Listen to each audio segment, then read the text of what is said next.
Release అయిన తర్వాత చాలామంది Ramesh Babu cinema Bazaar road super duper hit అంటారు, కానీ సామ్రాట్ సినిమా కూడా మంచి క్రేజ్తో రిలీజ్ అయింది. హైదరాబాద్లో మహేశ్వరి ఫర్నిచర్స్ అని సుబ్రహ్మణ్యుడికి సంబంధించిన థియేటర్స్ ఉన్నాయి, ట్విన్ థియేటర్స్. పొద్దున షోకి ఆ రోజు మీకు షోలు ఎలా ఉండేవంటే మార్నింగ్ 10:30, 11 అక్కడ షో, మార్నింగ్ షో ఉండేది. మధ్యాహ్నం matinee, evening show first show, తర్వాత సెకండ్ షో.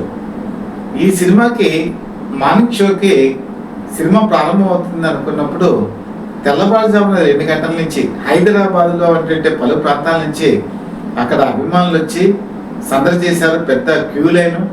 ఈ సినిమా ఫస్ట్ వీక్ వచ్చేప్పటికి మంచి కలెక్షన్స్ సాధించాయి.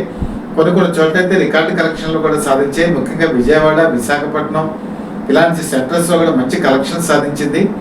ఈ సినిమా ఆ రోజు పద్మలయ తీసిన అంటే బడ్జెట్ సినిమాల్లో ఈ సినిమా మంచి కలెక్షన్స్ సాధించి విజయవంతమైంది. కాబట్టి రమేష్ బాబు ఖాతాలో ఒక విజయవంతమైన చిత్రంగా సామ్రాట్ని కూడా మనం చెప్పుకోవచ్చు. అలాగే హిందీలో నుంచి సోనం అని చెప్పేసి హీరోయిన్ తీసుకొచ్చారు. ఇప్పుడు ఆవిడ కొన్ని టీవీ షోస్లో కనపడుతున్నారు. కాకపోతే రమేష్ బాబు అద్వితీయ విజయం అనే చెప్పకపోయినా ఒక మంచి విజయం అయితే సామ్రాట్ సినిమా ద్వారా అతను సాధించాడు. ముఖ్యంగా ఫైట్స్ విషయంలో కానీ, డాన్స్ విషయంలో కానీ, డైలాగ్స్ విషయంలో కానీ పర్వాలేదు, కొత్తగా వచ్చినా కూడా బాగా చేశాడని పేరుని అతను మూట కట్టుకున్నాడు. కాబట్టి సామ్రాట్ ఒక విజయవంతమైన సినిమా అని చెప్పుకోవచ్చు. అలాగే సూపర్ స్టార్ కృష్ణ ఈ సామ్రాట్ అనేటువంటి టైటిల్ వివాదం తర్వాత మళ్ళీ వాళ్ళకి విభేదాలు సమసిపోయాయి.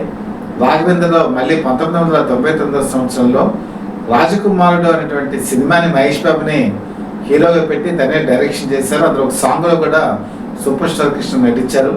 అలాగే కేసీ శేఖర్ బాబు, అదే చెప్పాను కదా, వాళ్ళ ముందు నుంచి కూడా మంచి ఫ్రెండ్స్.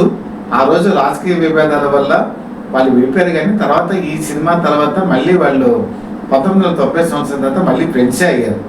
అలాగే మీరు కనుక చూసుకుంటే ఆ రోజు పోటీ ఎవరి మధ్య జరిగింది? బాలకృష్ణ, రమేష్ మధ్య జరిగింది. బాలకృష్ణ ఎప్పుడూ కూడా సూపర్ స్టార్ కృష్ణని బాబాయ్ అని చెప్పి పిలుస్తారు. అలాగే వాళ్ళు కలిసి కూడా ఒక సినిమాలో నటించారు. ఆ సినిమా పేరు సుల్తాన్. అందులో Balakrishna, super star Krishna, rebel star Krishnaraju ముగ్గురు కూడా కలిసి నటించారు. షూటింగ్ క్యాంప్లో కూడా వీళ్ళు చాలా అన్యోన్యంగా ఉండేవాళ్ళు.